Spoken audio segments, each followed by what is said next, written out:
मित्रों, आपने कई बार ऐसा सुना होगा कि पति की मृत्यु के बाद स्त्री का विवाह उसके देवर से करा दिया जाता है। लेकिन क्या आपने सोचा है कि आखिर ऐसा क्यों किया जाता है और क्या ऐसा करना सही है या गलत? तो चलिए इस विषय में विस्तार से जानते हैं आज की हमारी इस वीडियो में। और ऐसी सभी एक्सक्लूसिव वीडियोस देखने के लिए हमारे चैनल द डिवाइन टेल्स के मेंबर जरूर बने। बता दें कि लोग पति के मरने के बाद स्त्री की सुरक्षा और कुल को आगे बढ़ाने के लिए देवर से उनका विवाह करवा देते हैं। उनका ये मानना है कि यदि पुरुष विदुर होने के बाद दूसरा विवाह कर सकता है तो स्त्रियां भी ऐसा कर सकती हैं, क्योंकि पुरुष की ही तरह उनकी भी मानसिक, शारीरिक और सामाजिक जरूरतें हैं। और एक उम्र के बाद जब व्यक्ति सभी सामाजिक बंधनों से दूर हो जाता है तब पति पत्नी ही एक दूसरे का सहारा बनते हैं। उस समय एक साथी की जरूरत सबसे ज्यादा महसूस होती है। लेकिन क्या आप जानते हैं कि ऐसा करना तभी सही है जब इसमें महिला की भी इच्छा शामिल हो, यानी कि जिस महिला का विवाह कराया जा रहा हो इस विवाह में उसकी भी सहमति हो। नहीं तो कारण चाहे जो हो, ऐसा बिल्कुल नहीं करना चाहिए, क्योंकि एक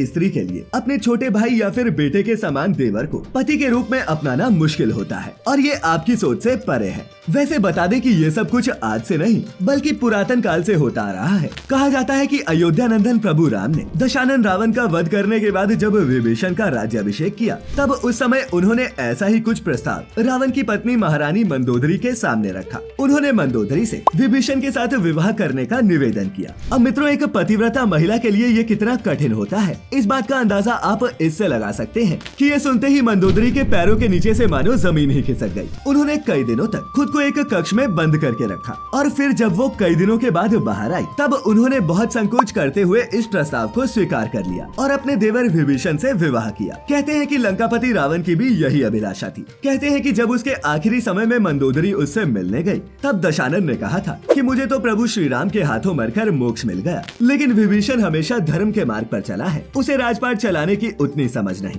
इसीलिए उसे तुम्हारी मदद की जरूरत होगी। ऐसे में तुम्हारा उससे विवाह कर लेना उचित होगा। साथ ही मित्रों, बता दें कि बाली ने भी अपनी पत्नी के साथ ही यही किया था। दरअसल वानरराज बाली का विवाह समुद्र मंथन से निकली एक बेहद सुंदर कन्या तारा से हुआ था। एक तरफ बाली के पराक्रम के चर्चे दूर दूर तक थे, वहीं दूसरी तरफ तारा की तारीफ करते देवता भी नहीं थकते थे। और इतना ही नहीं, तारा को राजनीति का भी अच्छा ज्ञान था, वो इन सभी बातों को अच्छे से समझती थी। लेकिन जब बाली ने अधर्म का मार्ग चुन लिया तो उसके छोटे भाई सुग्रीव ने भगवान राम के हाथों उसका वध करवा दिया। कहते हैं जब बाली अपनी आखिरी सांसें ले रहा था तब उसने अपनी पत्नी तारा से कहा कि मेरी मृत्यु के बाद भी तुम्हारे यश और ऐश्वर्य में कोई कमी नहीं आनी चाहिए, इसीलिए मेरी ये इच्छा है कि तुम मेरे छोटे भाई सुग्रीव से विवाह कर लो। इतना कहकर उसने तारा का हाथ सुग्रीव के हाथों में थमा दिया। अपने पति की आखिरी इच्छा मानकर तारा ने वानरराज सुग्रीव से विवाह किया और अपना बाकी का जीवन सुग्रीव की पत्नी बनकर बिता दिया। वहीं मित्रों, द्वापर युग में कुंती पुत्र अर्जुन के बारे में भी कुछ ऐसा ही सुनने को मिलता है। बता दें कि अर्जुन ने भी अपने भाई की मृत्यु के बाद उन्हें अपनी पत्नी बना लिया। लेकिन क्या आप जानते हैं कि अर्जुन की वो भाभी थी कौन? दरअसल महाभारत युद्ध के बाद जब धर्मराज युधिष्ठिर ने राजपाट संभाला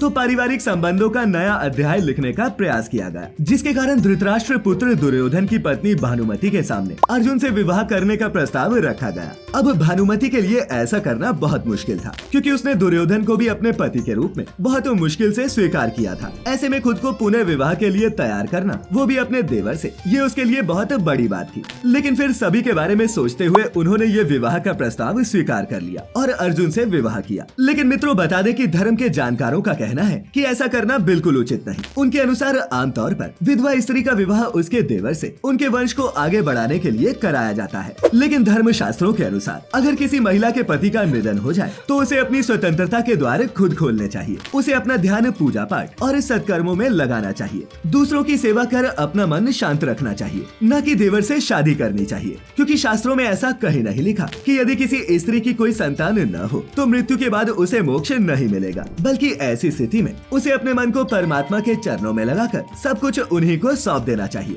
लेकिन मित्रों, यहाँ सवाल ये उठता है कि अगर किसी स्त्री का उसके देवर से विवाह करना गलत है तो फिर पहले के युगों में ऐसा होता क्यों था? आप क्या सोचते हैं? अपनी राय नीचे कमेंट्स में लिखकर जरूर बताएं। खैर मित्रों, आज हमने जाना कि पति की मौत के बाद देवर से शादी करना सही है या गलत। तो अगर आपको यहाँ दी गई जानकारी अच्छी लगी हो तो इसे अपने मित्रों, रिश्तेदारों के साथ भी जरूर साझा करें। और ऐसी सभी वीडियोस देखते रहने के लिए जुड़े रहें द डिवाइन टेल्स परिवार के साथ। और हाँ, अब आप हमारी वीडियोस फेसबुक पर भी देख सकते हैं, जिसके लिए लाइक करना होगा आपको हमारा पेज द डिवाइन टेल्स। तो मित्रों, फिलहाल आज के लिए बस इतना ही। अब इजाजत दें। आपका बहुत बहुत शुक्रिया।